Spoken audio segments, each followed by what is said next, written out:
Just wanted to be back. Wanted to show you guys some of the cool stuff that I've been working on. I did make a mistake in my last devlog saying that it was the last devlog. 80% of the game was done. And I'm not trying to say that I lied. I just under anticipated how much work was still left to be done.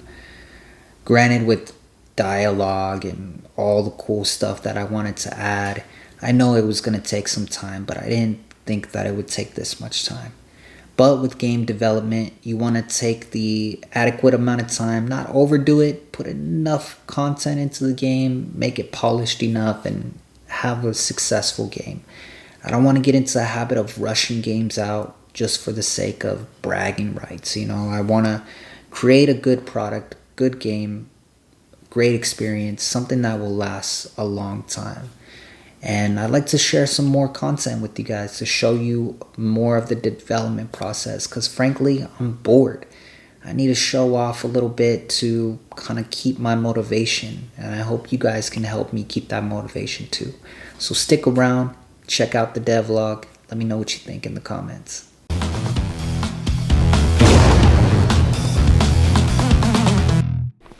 So to jump right into things, I wanted the player to feel immersed in their environment. When they come home to their apartment, I don't want it to necessarily feel like a sad place. I know apartment complexes can look pretty sad sometimes, but some of them have some great experiences. So I wanted to add some of the neighbors, which will come later, and the cars in the environment, and little things like the bus stop, and making sure that you're able to utilize that bus stop as well. But one thing I wanted people to notice as well, to really bring the player into the environment, I noticed this with a lot of games, even older games, is that they use sound effects. You see, when you're walking on different platforms or different materials, there's supposed to be different sound effects to kind of give the player feedback, to also give the satisfaction. Okay, I'm on a new platform, I'm doing something different, just little subliminal things that you can add. So yeah, I wanted to point that out, so check that out.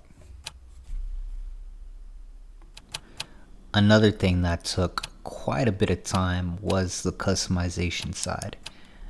I still have some work on this, to be honest.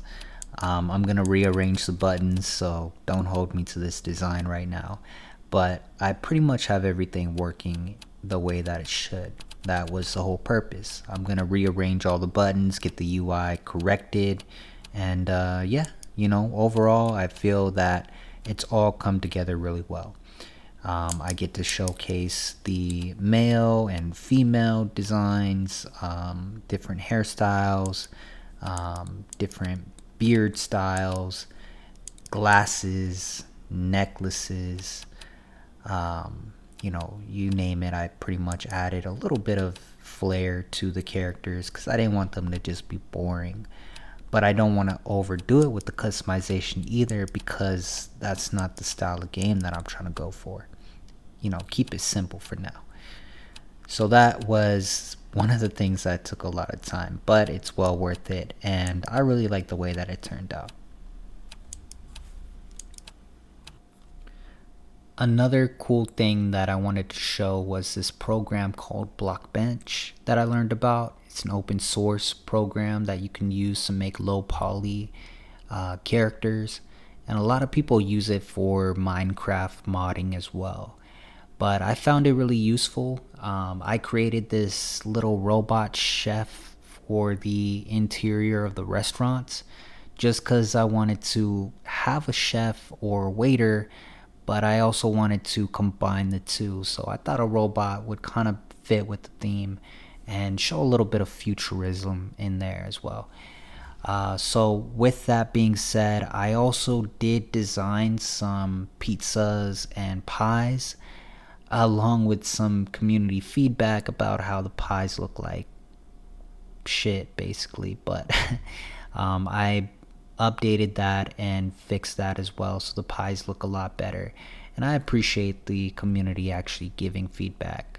I mean, if you want brutally honest feedback, I'd go to Reddit all the time. As you can see with the robot, I put some animations together and he actually does all the stuff he needs to do. The only problem is I can't figure out how to make him continuously do that. So that's something that I'm trying to solve right now, one of my biggest dilemmas. But in the meantime, you can at least enjoy what I have so far. Granted, I am gonna update the interior design as well. This is just all placeholder for now.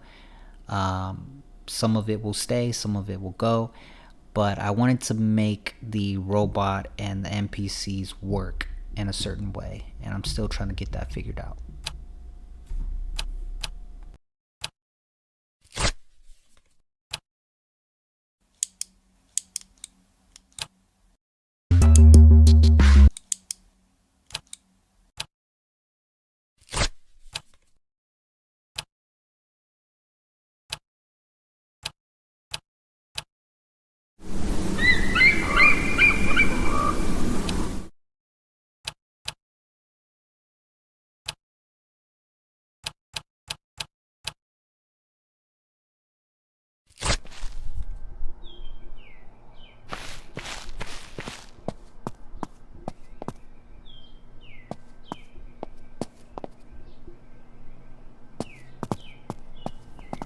Yep, still a lot of bugs to work out, but no problem. I'm sticking through it, and I'm gonna finish this project no matter what. In the meantime, go ahead and wishlist the game. It'll really mean a lot, and subscribe to my channel if you haven't already. Until then, remember, save your projects.